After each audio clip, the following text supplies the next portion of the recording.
Hello student, welcome to life I study point. देखिए, last time हम जो discuss कर रहे थे डैम्पिंग के बारे में डिस्कस कर रहे थे। डैम्पिंग अपनी कंप्लीट हो चुकी थी। आज हम जो डिस्कस करेंगे एनालॉग इंस्ट्रूमेंट। ठीक है, देखिए एनालॉग इंस्ट्रूमेंट को बोलते हैं रेखीय या समधर्मी यंत्र। क्या बोलते हैं? रेखीय या समधर्मी यंत्र। ठीक है, तो फर्स्ट हम जो डिस्कस कर रहे हैं, ठीक है, तो वो देख रहे हैं अपने पास moving coil instrument. Moving coil instrument होते हैं टू टाइप के होते हैं। एक तो होता है अपने पास चल कुंडली यंत्र, सेकंड होते हैं अपने पास सेकंड होते हैं मूविंग आयरन। तो मूविंग आयरन बाद में देखेंगे, फर्स्ट जो हम डिस्कस कर रहे हैं वो देख रहे हैं मूविंग कॉइल इंस्ट्रूमेंट। अब मूविंग कॉइल इंस्ट्रूमेंट भी टू टाइप्स के होते हैं, पीएमएमसी एंड इलेक्ट्रोडायनामोमीटर। जो फर्स्ट हम डिस्कशन स्टार्ट कर रहे हैं वो पीएमएमसी के बारे में डिस्कस कर रहे हैं। ठीक है,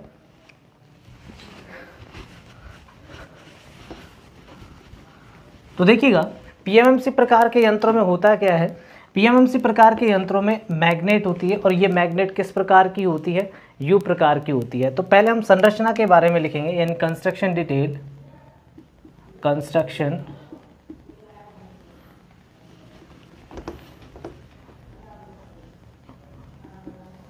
कंस्ट्रक्शनल डिटेल, संरचना। ठीक है, तो देखिएगा यहाँ जो है अपने पास ये मैग्नेट दिख रही होगी आपको। ये मैग्नेट जो होती है वो यू प्रकार की होती है, यानी कि पीएमएमसी प्रकार के यंत्रों में परमानेंट मैग्नेट यूज़ की जाती है। और जो परमानेंट मैग्नेट होती है इसका जो आकार होता है वो यू प्रकार का होता है। और ये जो बनी होती है या तो एल्निको की बनेगी या फिर किसकी बनेगी? एल्कोमैक्स की। तो फर्स्ट पॉइंट लिखिएगा,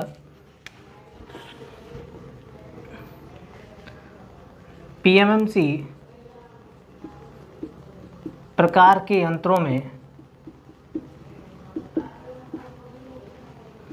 स्थायी चुंबक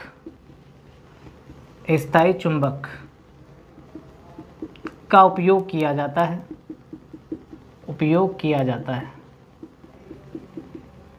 ठीक है, यह चुंबक यू आकार की होती है। यह चुंबक यू आकार की होती है। ठीक है, यानी कि जो इसका आकार होगा वो कैसा होगा? यू आकार का। ठीक है, स्थायी चुंबक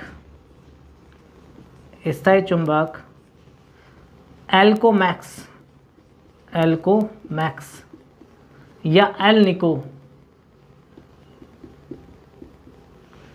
की बनाई जाती है।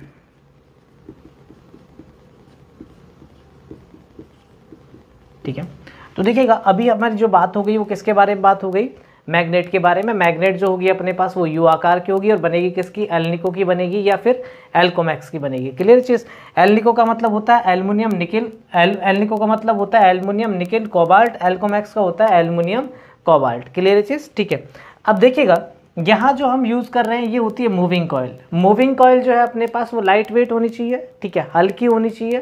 तो हल्की होनी चाहिए तो किस वायर की बनाएंगे? अपने पास थिन वायर की बनाएंगे। किसकी बनाएंगे? थिन वायर की। ठीक है, नेक्स्ट पॉइंट लिखिएगा, मूविंग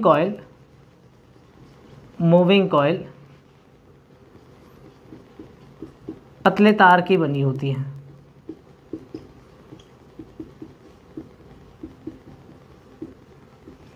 क्लियर चीज? ठीक है, अब देखिएगा ये जो सपोर्ट है अपने पास जो यूज़ किया गया है ये अपने पास स्पिंडल और अपने पास जो यूज़ किया गया है वो अपने पास पाइवोट। ठीक है, तो यहाँ जो अपने पास बेयरिंग यूज़ होंगे वो ज्वेल बेयरिंग यूज़ करेंगे। कौन से बेयरिंग यूज़ करेंगे? ज्वेल बेयरिंग यूज़ करेंगे। ठीक है, पीएमएमसी प्रकार के यंत्रों में ज्वेल बेयरिंग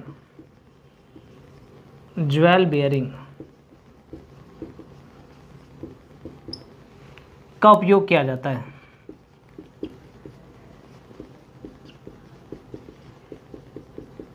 ठीक है, तो देखिएगा ये होता है पाइवोट। क्या होता है? पाइवोट। और ये अपने पास है बियरिंग। क्लियर चीज? ठीक है, तो ज्वेल बेयरिंग जो बने होते हैं ये सेफ आयर के बने होते हैं। किसके बने होते हैं? सेफ आयर।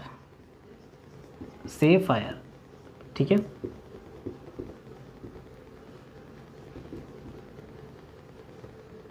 ठीक है, क्लियर चीज? अब देखिएगा बात हो गई अपने पास मूविंग कॉइल की बात हो गई। मूविंग कॉइल जो है ये कॉपर की बनी होती है। किसकी बनी होती है? कॉपर की बनी होती है, पतले तार की होती है, तांबे की। ठीक है, अब बात करते हैं अपने पास स्प्रिंग। देखो यहाँ पर अपने पास लोअर कंट्रोल स्प्रिंग है, अपर कंट्रोल स्प्रिंग है। ठीक है, यानी कि जो कंट्रोल स्प्रिंग है, नियंत्रक स्प्रिंग है, जो ये बनी होती है, ये अपने पास बनी होती है फॉस्फर ब्रॉन्ज की। किसकी बनी होती है? फॉस्फर ब्रॉन्ज की। ठीक है, नेक्स्ट पॉइंट लिखिएगा, नियंत्रक स्प्रिंग, नियंत्रक स्प्रिंग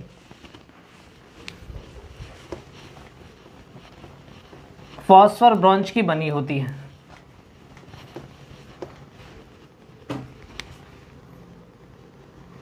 नियंत्रक स्प्रिंग फॉस्फर ब्रॉन्ज की बनी होती है। नियंत्रक स्प्रिंग फॉस्फर ब्रॉन्ज की बनी होती है।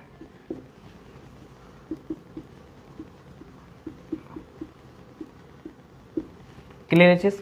अब संकेतक की बात करें, जो संकेतक है यानी कि पॉइंटर, ये लाइट वेट होता है, इसलिए एल्युमिनियम का बनाया जाता है ताकि आसानी से घुमाया जा सके। ठीक है, तो लिखिएगा नेक्स्ट पॉइंट,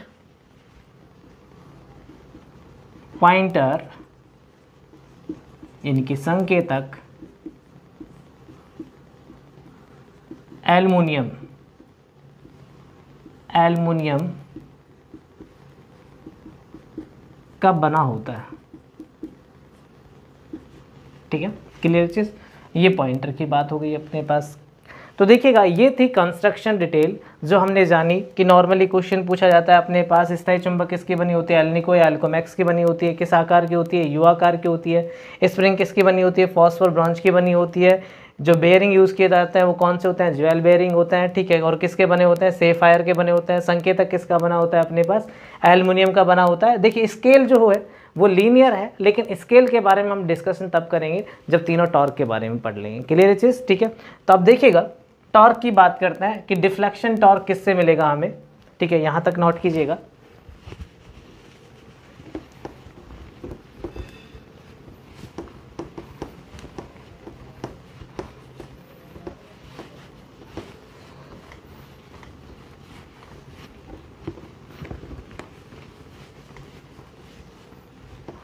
अब देखिएगा कि जो पीएमएमसी प्रकार के यंत्र हैं, अब देखिए यहाँ जो है अपने पास स्थायी चुंबक है। स्थायी चुंबक यानी कि परमानेंट मैग्नेट है, तो ये अपने पास क्या क्रिएट करेगा? मैग्नेटिक फील्ड क्रिएट करेगा। तो ये मैंने मैग्नेटिक फील्ड मान ली है क्या? बी। चुंबकीय क्षेत्र इसका जो माना है वो क्या है? बी है। क्लियर है चीज़? ठीक है, अब जैसे ही आप क्वांटिटी को मेजर करोगे तो ये क्वांटिटी अपने पास जो भी अपने पास, ये टर्मिनल ए हो गया, ये बी हो गया। ठीक है, तो यहाँ से अपने पास क्या होगा? करंट फ्लो होगा, और जैसे ही करंट फ्लो होगा तो इस चालक की जो है अपने पास इस कॉइल की लेंथ भी होगी, तो इस कॉइल में जैसे ही करंट जाएगा तो इस पर क्या लगेगा? एक बल लगेगा। क्या लगेगा?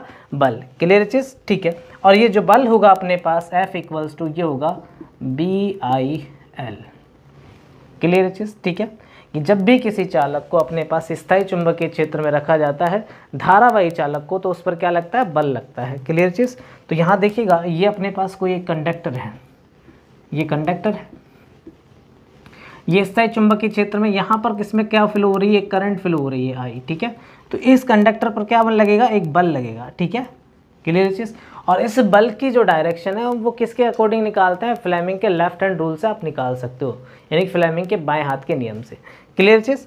अब देखिएगा यहाँ मेरे पास ये कंडक्टर एक है, लेकिन यदि अपने पास ये जो कॉइल है, कॉइल की बात करें तो यहाँ नंबर ऑफ टर्न्स होंगे, तो जो बल होगा अपने पास वो किससे गुणा हो जाएगा?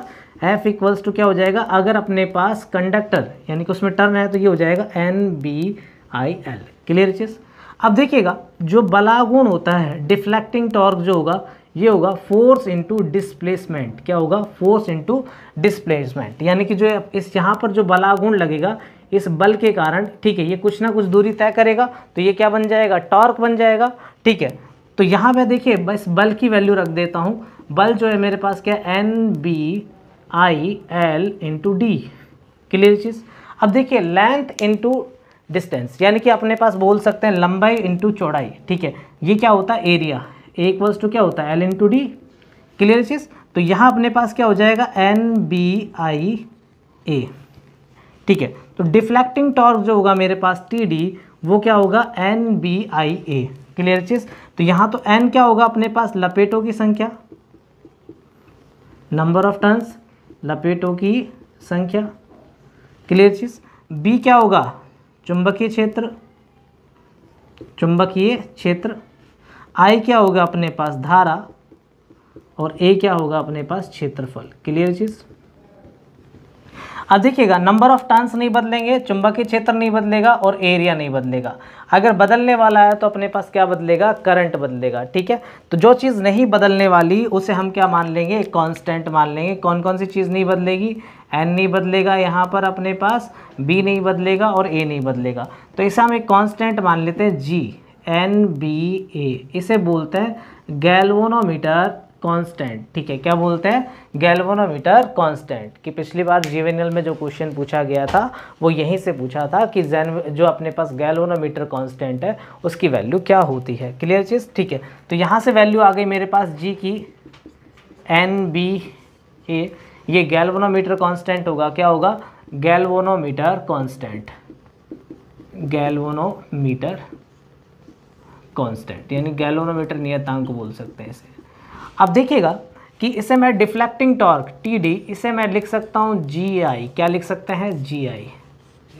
क्लियर। इसे इक्वेशन नंबर हम मान लेते हैं फर्स्ट। क्या मान लेते हैं, फर्स्ट। अब देखिएगा जो हमारे पास नियंत्रक बलागुण है, तो नियंत्रक बलागुण मिलेगा मुझे किससे, स्प्रिंग से। इस डिफ्लेक्टिंग टॉर्क यानी विक्षेपण बलागुण तो मुझे किससे मिला, कि मापे जाने वाली राशि कौन सी है, यहाँ पर करंट है, तो मुझे किससे मिलेगा, मापे जाने वाली राशि से। ठीक है, अब यहाँ देखिएगा संतुलित अवस्था में, पहले अब देखते हैं नियंत्रक बलागुण, नियंत्रक बलागुण यानी कंट्रोलिंग टॉर्क, ये स्प्रिंग से मिलेगा TC। ये क्या होगा, K थीटा। क्या होगा, K थीटा। इसे मान लेते हैं इक्वेशन नंबर 2। क्लियर चीज। अब देखिएगा संतुलन अवस्था में क्या होगा, दोनों बलागुण बराबर होंगे। क्या होंगे, बराबर होंगे। देखिए संतुलित अवस्था में, संतुलित अवस्था में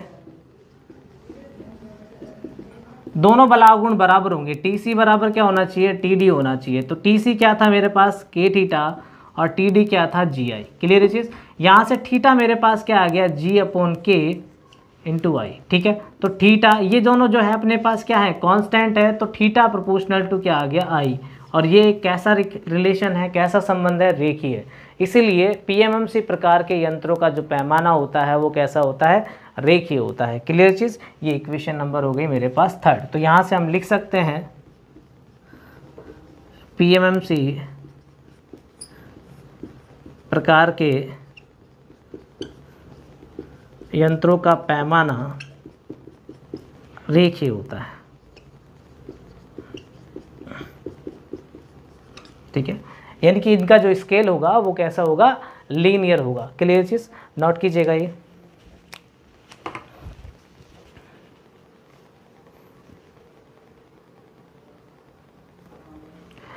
तो देखिएगा यहाँ अपने पास क्या हुआ कि टॉर्क के बारे में पता चल गया, और रिलेशन जो आया मेरे पास थीटा प्रोपोर्शनल टू I। ठीक है, इसका मतलब क्या है, 1 ampere per 1 degree, 2 ampere per 2 degree. ठीक है, जितना I में चेंज होगा उसमें उतना ही चेंज किस में होगा, थीटा में। यानी कि स्केल कैसा होगा, लीनियर, इस टाइप से। ठीक है, स्केल कैसा होगा, लीनियर। क्लियर चीज। अब देखिएगा कि डैम्पिंग के लिए हम क्या यूज़ करेंगे। ठीक है, डैम्पिंग के लिए किसका यूज़ करेंगे। अब देखिए ये तो संतुलित अवस्था की बात हुई। संतुलन अवस्था होगी यानी कि बैलेंस कंडीशन होगी, तो अपने पास पॉइंटर बैलेंस हो जाएगा। अब कंडीशन ये भी हो सकती है TC क्या हो जाए, ग्रेटर देन हो जाए TD से, या कंडीशन ये हो सकती है कि TD बड़ा हो जाए किससे, TC से। यानी विक्षेपण बलागुण क्या हो जाए अपने पास, कम रह जाए, और TC नियंत्रक बलागुण क्या हो जाए, ज़्यादा। या फिर अपने पास क्या आ जाए, विक्षेपण ज़्यादा हो जाए और नियंत्रक क्या हो जाए, कम हो जाए। तो इस सिचुएशन में पॉइंटर क्या होगा, ऑसिलेट करता रहेगा। क्या, इस तरीके से ऑसिलेट करता रहेगा, यानी कि दोलन करता रहेगा। तो अब संकेतक की गति को हम स्थिर करेंगे। स्थिर करने के लिए हम यूज़ करेंगे डैम्पिंग। ठीक है, क्या यूज़ करेंगे, डैम्पिंग। ठीक है, और डैम्पिंग जो अपने पास कार्य करती है वो फुल स्केल पर काम करती है। किस पर काम करती है, फुल स्केल पर। कभी क्वेश्चन आ जाए कि डैम्पिंग अपने पास कहाँ कंसिडर की जाती है, फुल स्केल रीडिंग पर कंसिडर की जाती है। क्लियर चीज़। तो यहाँ देखिएगा हम यूज़ करेंगे मैग्नेटिक फील्ड जो है, क्योंकि स्थायी चुंबक यूज़ कर रहे हैं तो मैग्नेटिक फील्ड क्या है, स्ट्रॉन्ग है। और मैग्नेटिक फील्ड अगर स्ट्रॉन्ग है तो जो हम यूज़ करेंगे एडी करंट डैम्पिंग का उपयोग करेंगे। किसका करेंगे, एडी करंट डैम्पिंग। तो यहाँ पर लिखिएगा पीएमएमसी प्रकार के यंत्रों में चुंबकीय क्षेत्र का मान 0.1 वेबर पर मीटर स्क्वायर से 1 वेबर प्रति मीटर स्क्वायर होता है। इसलिए एडी करंट डैम्पिंग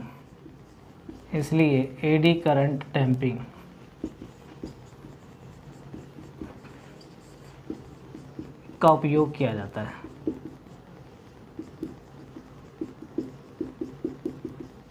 ठीक है, यानी मैग्नेटिक फील्ड स्ट्रांग है इसलिए हम जो यूज़ करेंगे एडी करंट डैम्पिंग।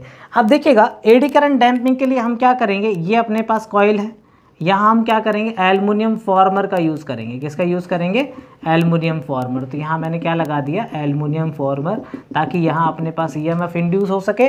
और ये जब ईएमएफ इंड्यूस होगा उसके कारण ही क्या होगा, प्रेरित धारा बहने लगेंगी, उसी के कारण हमें क्या मिलेगी, डैम्पिंग टॉर्क मिलेगा। तो यहाँ लिखिएगा पीएमएमसी प्रकार के यंत्रों में, पीएमएमसी प्रकार के यंत्रों में एडी करंट डैम्पिंग के लिए, एडी करंट डैम्पिंग के लिए, एडी करंट डैम्पिंग के लिए एल्युमिनियम फॉर्मर का उपयोग किया जाता है, क्लियर चीज़, यानी एल्युमिनियम फॉर्मर यूज़ किया जाएगा ताकि हमें क्या मिल सके, एडी करंट मिल सके। क्लियर चीज़। तो ये पॉइंट था अपने पास किससे, डैम्पिंग से रिलेटेड।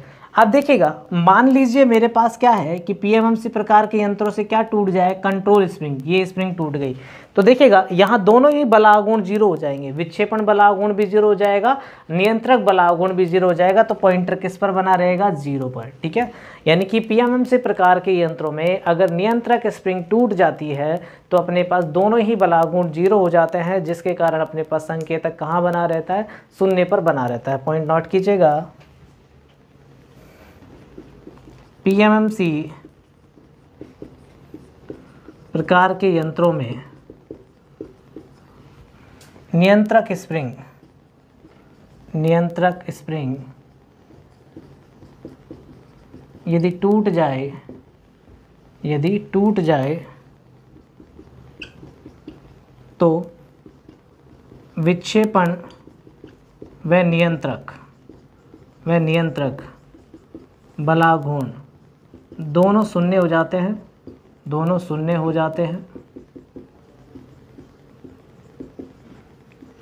हैं, इसलिए संकेतक शून्य पर बना रहेगा।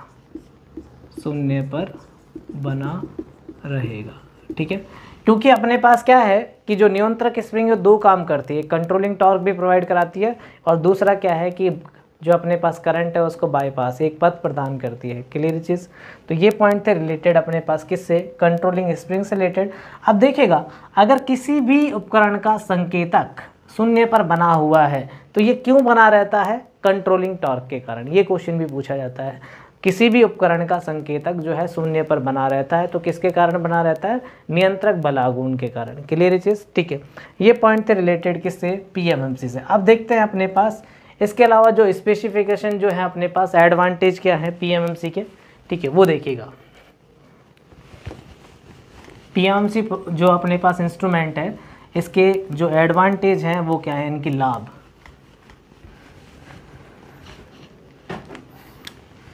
एडवांटेज,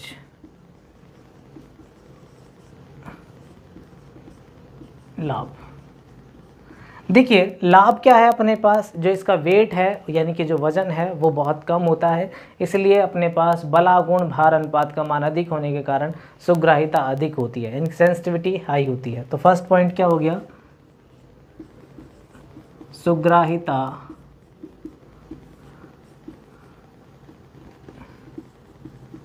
सेंसिटिविटी अधिक होती है।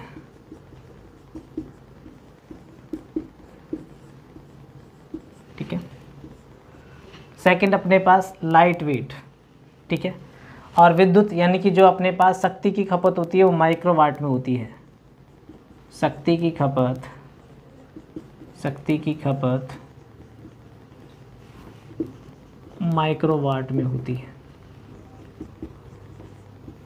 इनकी जो लॉसेस है वो बहुत कम होते हैं। थर्ड अपने पास पैमाना जो होता है यानी कि स्केल, पैमाना जो होता है वो सरल होता है, यानी कि लीनियर स्केल होता है, आसानी से रीडिंग ली जा सकती है। ठीक है, क्लियर चीज़। वज़न में हल्के होते हैं, वज़न में हल्के होते हैं। ठीक है, क्लियर चीज़। अब देखिएगा डिसएडवांटेज क्या है पीएमएमसी प्रकार के यंत्रों का, जो हानि है या डिसएडवांटेज या हानि जो है वो क्या है। डिसएडवांटेज,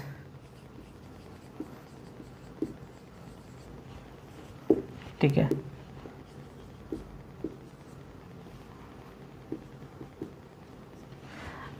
केवल डीसी को मापते हैं। क्या मापते हैं? केवल डीसी का मापन संभव है। ठीक है, अगर इन्हें एसी से जोड़ दिया जाए तो इनका संकेतक जो है वो शून्य पर बना रहता है, कोई रीडिंग नहीं देते हैं। ठीक है, अब देखिएगा पीएमएमसी प्रकार के यंत्रों से जो राशि मापी जाती है वो डीसी मापी जाती है, लेकिन उस राशि का कौन सा मान मापा जाता है? औसत मान मापा जाता है। कौन सा माना जाता है? औसत मान। पीएमएमसी प्रकार के यंत्रों द्वारा, ये नोट में लिखना है आपको, ठीक है, पीएमएमसी प्रकार के यंत्रों द्वारा औसत मान मापा जाता है, क्लियर चीज़। अब देखिए एप्लीकेशन क्या है। अब देखिए वज़न में क्या है, ये हल्के हैं, वज़न में क्या होते हैं? हल्के होते हैं, और जो पावर लॉस है वो कम होता है, इसीलिए इनका उपयोग जो किया जाता है एरोस्पेस इंडस्ट्री में किया जाता है। ठीक है, यानी कि हवाई जहाज़ या एरोप्लेन में जो यूज़ किए जाते हैं वो पीएमएमसी प्रकार के यंत्र होते हैं। ठीक है, यानी कि एप्लीकेशन, अनुप्रयोग। ठीक है, एरोस्पेस क्षेत्र में। ठीक है, एग्जाम्पल लिख सकते हैं आप, जैसे हवाई जहाज, एरोप्लेन। ठीक है, क्लियर चीज़। अब देखिएगा मूविंग कॉइल इंस्ट्रूमेंट है, उसके जो सिंबल होता है वो इस तरीके से बना होता है मूविंग कॉइल का। ठीक है, क्लियर चीज़। अगर आपसे सिंबल पूछा जाए तो मूविंग कॉइल का सिंबल ये होता है, क्लियर चीज़। ठीक है, तो ये पॉइंट थे अपने पास किससे रिलेटेड? मूविंग कॉइल इंस्ट्रूमेंट से। ठीक है, अब देखिएगा रेंज बढ़ाने के लिए अपने पास क्या यूज़ करते हैं? रेंज बढ़ाने के लिए अपन शंट वायर यूज़ करेंगे। तो ये जो पॉइंट है अपने पास वो देखेंगे हम कहाँ पर? जहाँ हम वोल्टमीटर एमीटर पढ़ेंगे, क्लियर चीज़। क्योंकि जो पीएमएमसी प्रकार के यंत्र है इसका अपने पास क्या बनता है? एमीटर भी बनता है और वोल्टमीटर भी बैठता है। ठीक है, ओके, थैंक यू।